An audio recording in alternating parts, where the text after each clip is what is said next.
For this blog, I want to talk about how our hair restoration practice, and to be very frank with you, my facial plastic practice, are under the rubric of a accreditation through the Joint Commission.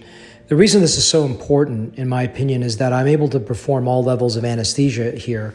And that means for you that most likely I don't have to go to the hospital, which means there's less risk of infection there. There's also, less of the bureaucracy, the cost, the slowdown of doing things. I can do everything here, but there are some exceptions. In addition to that, for my hair practice, it is so unlike, I would say, 99.9% of hair clinics out there, where procedures are performed completely awake in an office environment. So first I want to talk about is patient safety. Because we're Joint Commission accredited, we have what's called an environment of care, which means that we can offer the safest environment for you for a procedure where we have really gone under the scrutiny of accreditation every 3 years to make sure that we fit everything from documentation to emergency medications to protocols, everything, every single thing, staffing, licensure. It is something that's far more rigorous than an office situation or setting where there are really no guidelines to offer safety there. And if you Google Joint Commission, you'll see that the accreditation is what has been used in hospitals. So to me, it is the highest standard, although technically I can't say that, but I can say at least that I consider it the highest standard out there for accreditation. So safety is a huge thing to actually have your surgical procedure done in a safe environment. The other component is comfort. We offer what's called a type 2 conscious sedation. So, other people that have been elsewhere that have had surgery performed elsewhere, they have a lot of discomfort. And if you've had a hair transplant done elsewhere, you know how bad it is. And we don't have the discomfort levels. And the reason for it is that by giving you a little bit of sedation, people are always worried about, are they getting a lot of sedation? You're still able to speak to me, but you're not feeling the pain and you're not feeling the anxiety. So there are several problems with feeling pain and anxiety with a hair transplant. The first is it's just not fun. There's no one who wants to go through that. And you're also extremely anxious, so it just takes all that out.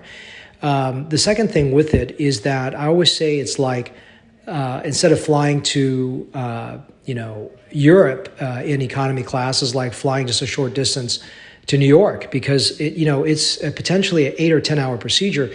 And if you're fidgety, it makes my life much harder. And also you're not comfortable and the whole day is very difficult. So by offering you a little bit of sedation or analgesia or just some pain control or pain management or a combination thereof, it can just make everything so much more comfortable, easier for you.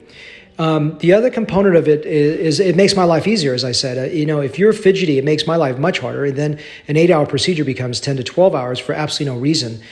There's more bleeding, more popping, means the grafts aren't being placed because there's movement. I want you to be comfortable. And so the other concern people have is, if you're giving me sedation, or is something you have to give me all day. And here's what's really interesting. I just give you a little bit at the very beginning, just so you don't feel my anesthetic go in. And then you're pretty much just very comfortable sleeping, waking up by yourself. I'm not offering you anesthesia throughout the whole day. That's just not needed. So it's a very small amount. And so, to me, it's an incredible difference. And people just don't feel that pain, anxiety that they get elsewhere. You really do appreciate that if you've been elsewhere and had a procedure done for the first time. And again, almost no one else offers accreditation for their surgical facility, let alone Joint Commission level of accreditation. In fact, the last accreditation we just had, they were so impressed with what we delivered in terms of an environment of safety. We do multiple timeouts. We check for everything, that we're able to truly get one of the highest reviews. The gentleman said it was amazing. He wanted me to actually go up in Chicago and speak on the behalf of the Joint Commission. So it's really exciting, with the level of quality we deliver in terms of both safety and comfort. The other component is PTSD, post-traumatic stress disorder. Patients that have had hair transplant elsewhere don't want to have it again. And the problem with hair restoration is that you could have more hair loss in the future. You may need another transplant in 2 years, 5 years, 10 years, or 20 years. And if you had a miserable experience the first time, you're going to have a less likely chance to want to go back and do it. So the fact that we're able to offer ultimately almost painless anesthesia and analgesia or pain control for you makes the procedure far more likely that you would want to have another procedure done if you needed to, or at least have less fear of it. The other component that's part of this is the way that I control and protect nerve and blood supply so I don't get chronic pain issues.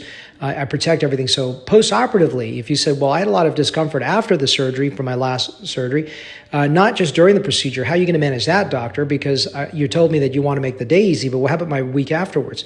Well, first of all, by protecting the nerve and blood supply, I get very little discomfort post-operatively. In a very small minority, I get some discomfort in certain areas, and I actually can Botox that area, which is actually a podcast that I just made for the facial side of my practice.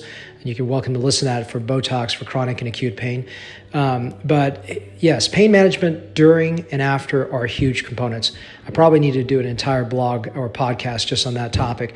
But this is just a topic of Joint Commission and of accreditation and what that means to you and why it's beneficial for you. So hopefully you'll come to see me in Plano or Dallas, Texas. Plano, which is just north of Dallas, Texas, and I hope to take care of you.